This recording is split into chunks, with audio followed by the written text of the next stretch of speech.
Hi everybody, Charles here. Welcome to Backroads Living.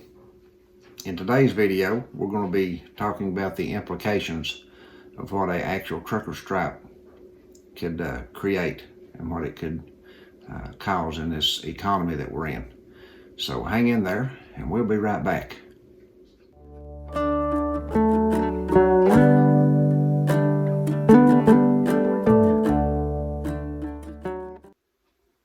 Hey folks, don't forget, if you enjoy our videos, subscribe to our channel, and when that bell icon appears, click that bell and you'll be notified of our videos as we upload. Hit that like button. That lets Google know you enjoy our videos, and YouTube then will share our videos and put us in suggested videos for others to see. All your interaction, your comments and things like that really help us. So anything you do on our channel will get us more exposure, and we really appreciate that. We appreciate each and every one of you, and we hope that each of you all have a wonderful day. Welcome back. In this video today, we're going to be talking about the Facebook page that everybody has been talking about and is one of the top topics on all the social media right now. It's what a trucker strike would look like across our nation. And apparently there seems to be more than talk about it. Some people say they've not heard of it, some of the truckers. But then I'm hearing a lot of talk and a lot of chatter on social media and across some other websites that say that this is more than likely going to happen. Again, I can't say because I don't know. I don't have the official ear to talk to, so I'm just going by what I'm seeing right here and what you're seeing on the screen. Now, this aside, about spreading the word and all this stuff, let's look at something. Now, I made a statement in a video yesterday, I think, that a one-day strike probably wouldn't be devastating to the country, and I don't think it would, but I most certainly think that it would cause quite a bit of problems. Now, I had a gentleman comment yesterday on that video, and he said he had worked in the industry that dealt with transportation, and he thinks that it would create more problems than we might understand, and I respect that opinion, and I'm going to go with that because he certainly knows more about it than I do. So there's a possibility that even a day strike could cause a lot of problems, and I'm sure it would. There would be a trickle-down effect on anything you do, and no matter what it is, there's always consequences to actions. Now, that's one of the things we have to understand, and even as the body of Christ, you have to understand that even though you may receive forgiveness of sins, your future actions can create consequences that you have to deal with. So keep that in mind when you're dealing with people and doing things, and that's what we all need to think about in this life, is that all of our actions have consequences of some kind. So a trucking strike would certainly have consequences, whether it was a day or a week. So, and what they're looking at here is a day the first time, and if they don't see the results from the first one, then they'll possibly have another one for 4 days. So a 4-day strike, in my opinion, would be very, very difficult on this country. So let's look at a PDF a friend of ours sent me, and thank you very much, Canadian Cabin Girl. I appreciate you sending me this. It's been on my mind ever since I read it last night, and I wanted to share this with our community. So again, I appreciate you giving me the opportunity to have this. If you'd like to say thank her, you can say thank you to Canadian Cabin Girl for sending us this. When trucks stop, America stops. So let's look at some of the things that are affected when truckers go on strike. I don't think that people realize the expanse of goods that truckers haul, or the importance of these people who sit in the cabins of these trucks and drive up and down the highways and up and down these interstates for hours and hours and hours on end to transport stuff from one end of this country to the other. and many of them do overland trips. So they spend hours upon hours in their cabins of their trucks, away from their families, to deliver this food and all this stuff that we get to the appropriate places so we can have these conveniences. They make it very convenient for us to live. Truckers do. So thank you, truckers. If you're out there and you're listening and you're a trucker, I want to say thank you for your service to your family, and thank you for the job that you do. First off, I want to go through some numbers here that's in this. It says over 80% of all freight transported annually. Let's look right here. I'll highlight it so you can read it with me. Over 80% of all freight transported annually in the United States. In the U.S. alone, this accounts for $700.4 billion worth of goods transported by truck. Trucks haul 65.6% of the shipment of value into Canada and 67% of the shipment of value into Mexico. It becomes apparent that any disruption in traffic, and this is what they're talking about, a strike will do, any disruption in traffic will lead to rapid economic instability. You look at that. A $700 billion industry hauled by trucks. So I hope that people are listening who are in positions of power. The impeded flow of trucks is critical to the safety. The unimpeded flow of trucks is critical to the safety and well-being of all Americans.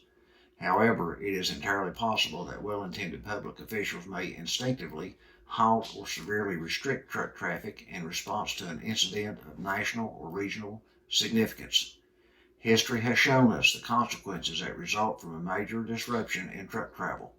Immediately following the 9/11 terrorist attacks, significant truck delays at the Canadian border crossing shut down several auto manufacturing plants in Michigan because just-in-time parts were not delivered. The economic cost to these companies was enormous. Following Hurricane Katrina, trucks loaded with emergency goods were rerouted, creating lengthy delays in delivering urgent needed supplies to the stricken area. Now think about that a second. Trucks, and we're getting ready to get into that in just a second, what all they do haul, and how important it is that the trucks are on the road. So these strikes, like I said, people in power need to be listening. Although in the face of an elevated threat level, a terrorist attack or a pandemic, halting truck traffic may appear to be the best defense.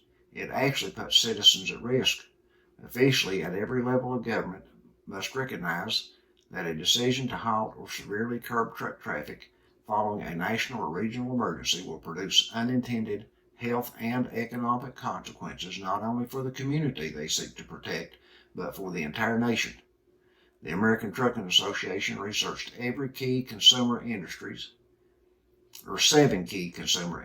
to qualify the potential consequences of restricting or halting truck traffic in response to a national or regional emergency. This report details the findings. Now, we're getting ready to see just how important truckers are and the loads they haul.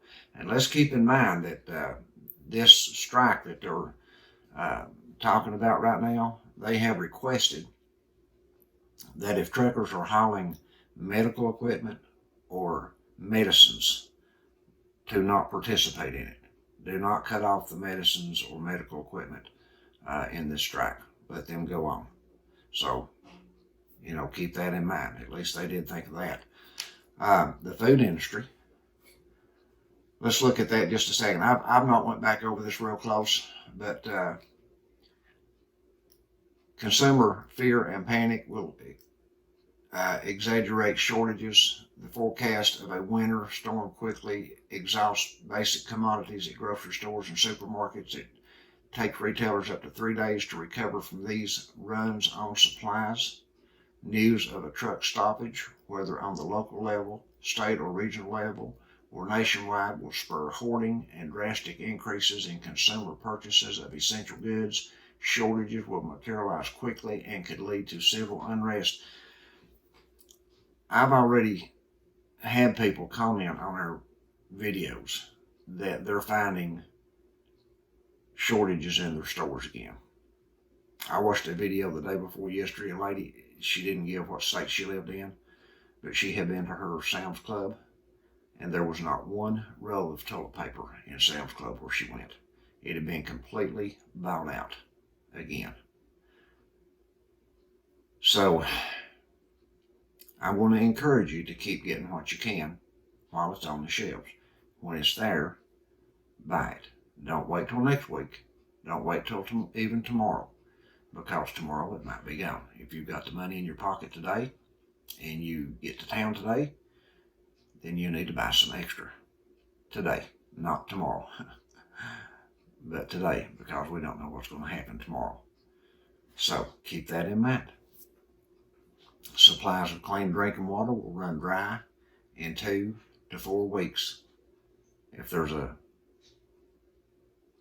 trucking strike. If the trucks are halted and they can't run, drinking water will run out also.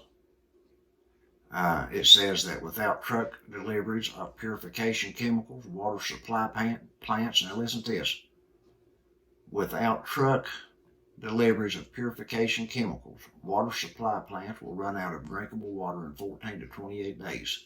Once the water supply is drained, water will be deemed safe for drinking only when boiled. Lack of clean drinking water will lead to increased gastro and other illnesses, further taxing an already weakened healthcare system. Truckers haul the stuff that these plants use to purify their water. Keep that in mind. The healthcare will going to pass it because they were asked not to strike on healthcare and medicines.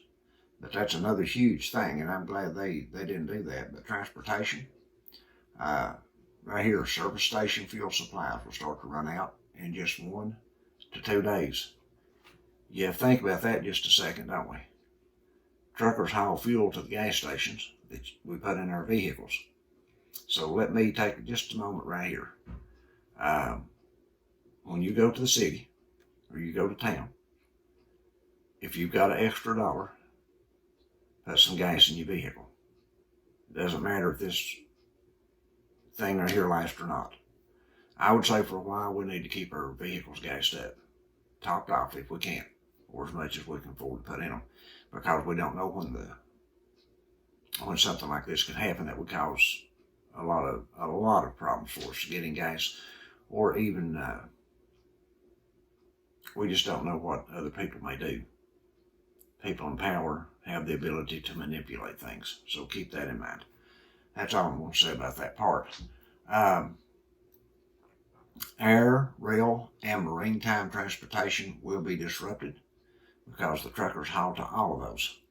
Every one of those depend on truckers to get them their parts, to get them their cargo, to get them their food, to get them their water, to get them everything. Truckers supply all that. A fuel shortage will create secondary effects. Without access to automobile travel, people will be unable to get to work, causing labor shortages and increased economic damage.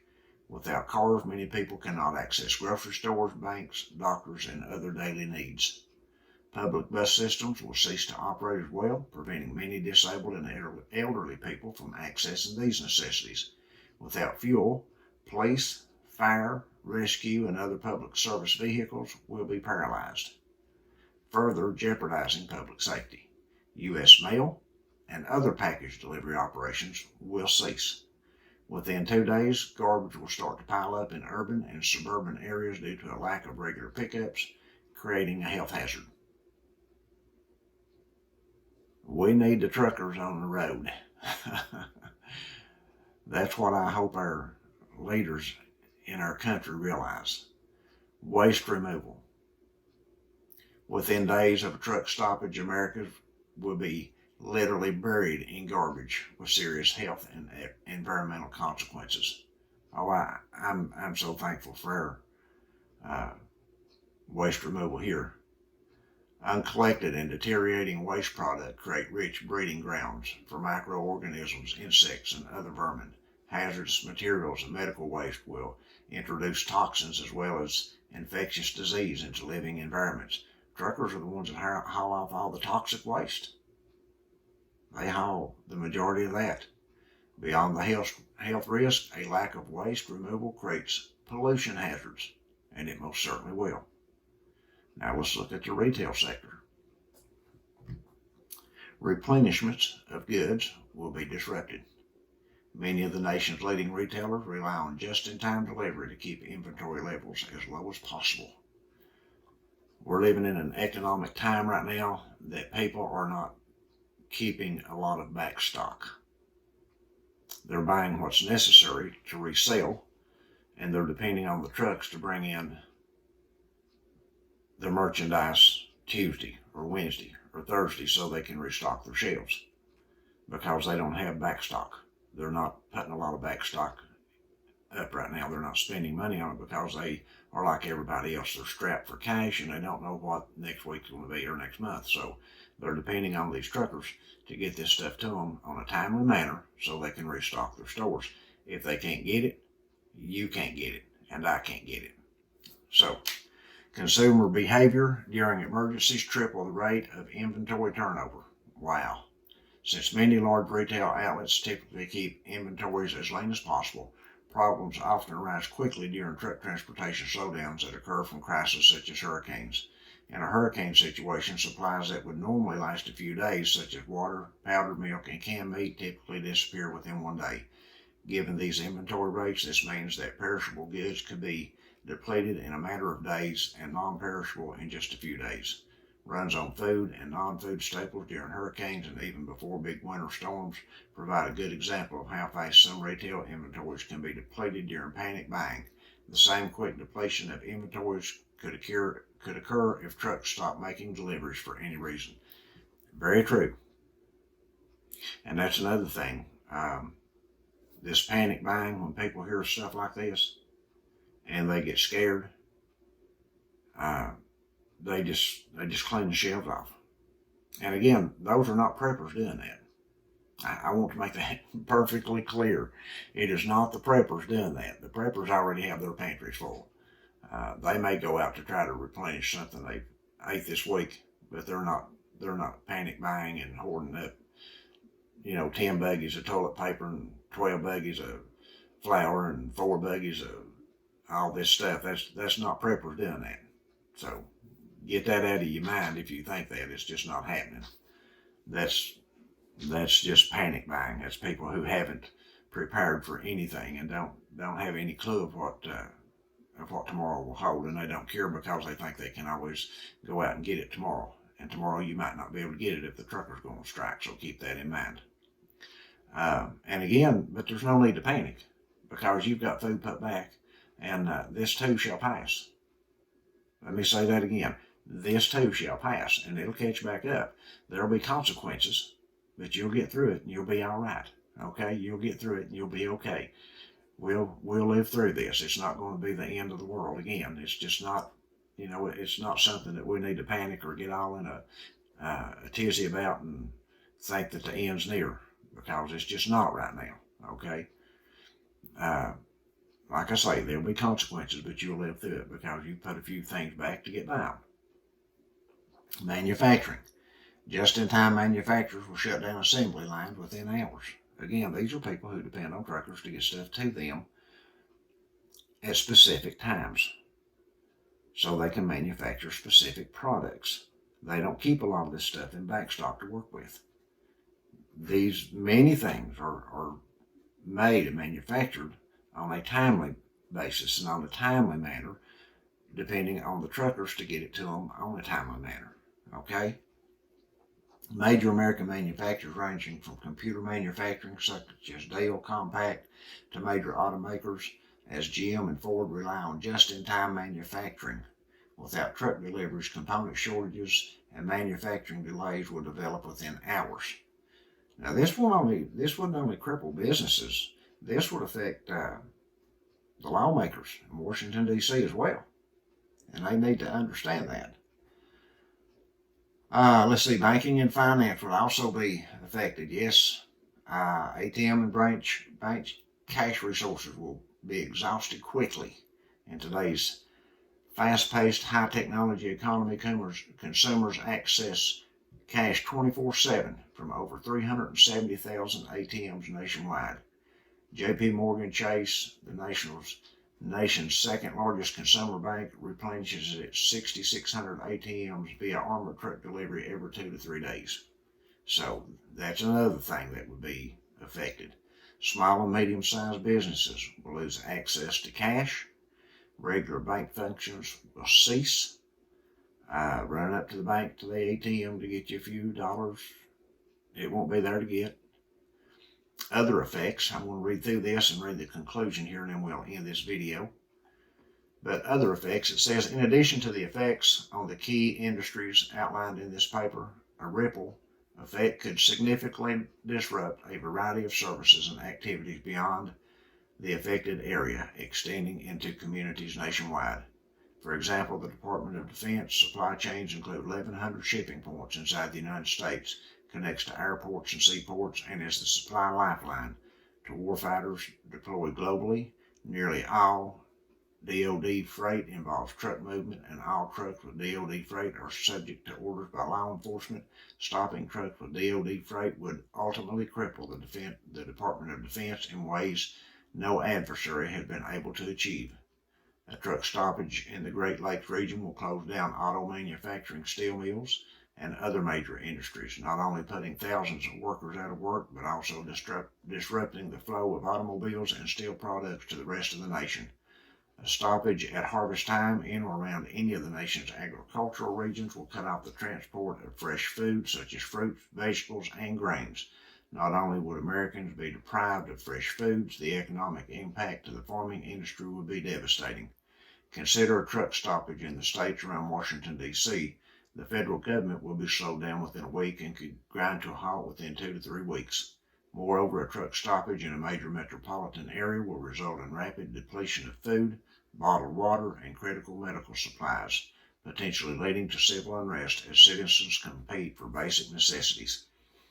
The conclusion is, as demonstrated by the analysis of just a few key industries, restricting or shutting down all truck operations in response to a natural disaster, elevated threat, terrorist attack, or pandemic will have a swift and devastating impact on the food, healthcare, and transportation, waste removal, retail, manufacturing, and financial sectors. Members of the trucking industry must educate government officials at the local, state, and federal levels about the dire consequences of a truck stoppage. At first glance, halting all truck travel appears to be a powerful tool to neutralize a terrorist threat or protect citizens from a pandemic. However, this is a solution that could be worse than the problem. Instead, we must urge governments of all levels to develop contingency and action plans that use sophisticated techniques to isolate and respond to a threat. Working together, ATA believes that a solution can be found that avoids the ruinous effects that will be brought about by a freeze on truck travel.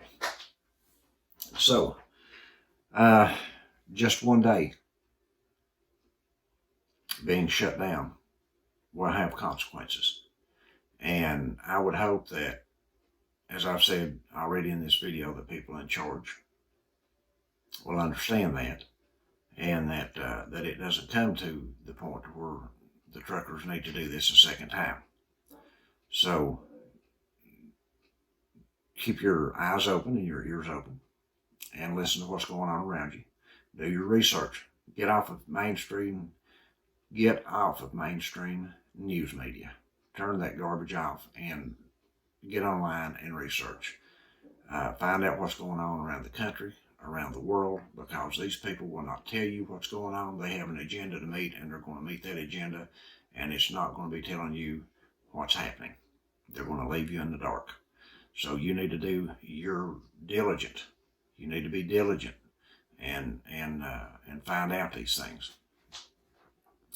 The trucking industry is important to the United States of America. It's important to our functioning smoothly in America. And without it, we would certainly be in a dire strait. There would be people that wouldn't be able to take care of themselves. That's another reason that we need to prep every time we go to the store. It's not just national emergencies. It can be something as simple as the truckers having to stop hauling goods. It can be a hurricane. It can be a forest fire. It can be a tornado. It can be an earthquake. It could be a job loss. It could be anything like that, sickness. You need to have stuff put back and be prepared for this stuff. Be ready for it when it happens, and then you won't be one of the casualties. You'll be one of those who rise above and are able to take care of your family in the process of it. And that's what we want you to do. That's what we want each and every one of you to do, is to be able to do that. That's what Sandy and I are working on. We want to be able to take care of ourselves and our family. Should an emergency happen here, we don't know what tomorrow holds. We don't know what's going to happen next week. We just know that if the Lord tarries is coming, that the world's going to go on. And we're going to have to live in a world right now that has leaders in it that make decisions for us. The decision making has been taken from us and given to others. It happened a long time ago. We think we make our decisions and we get to vote and we get to do all this stuff and make all these decisions, but in the end, we really don't. It's all done by somebody else. But the decision we can make is if we're going to prepare for our families and take care of them. That is a decision that is in our hands, and we need to make those decisions wisely. And we need to be diligent. We need to be prudent to do those things and get them done. So, thank you all for watching. God bless you all. We pray that the Lord watch over you and care for you by His grace and His mercy. And until the next time, we'll see you on the next video.